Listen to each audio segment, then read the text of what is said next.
Technically, you could take the previous video, what causes technical debt, and do the opposite. No, really, I put them in a way that will also give you an idea on how to avoid technical debt. But let's make an actionable list anyways. Tip number 1. Agree upon coding standards from the very beginning, document the standards and enforce them while coding. Make sure to point them out during code reviews. Tip number 2. It's very important to do code reviews. Very important.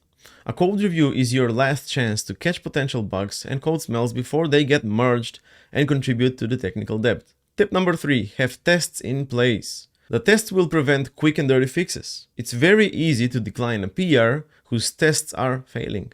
Tip number 4. Don't avoid or postpone code refactoring.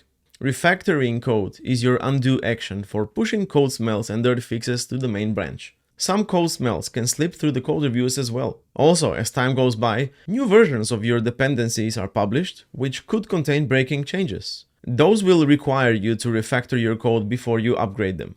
Tip number 5. It's important to have a lead or a senior engineer on the team that will enforce good practices for maintaining the quality of the software. Maybe you can't just assign that role, but you can always discuss it with your team or make a suggestion to your manager. And tip number 6. Remember to take your time and thoroughly think through your solution as you develop it. Think about important use cases that your part of the code will affect. Do a self-review before you open a PR. You can use the Git diff tool to highlight your changes, which makes self-reviewing code much easier.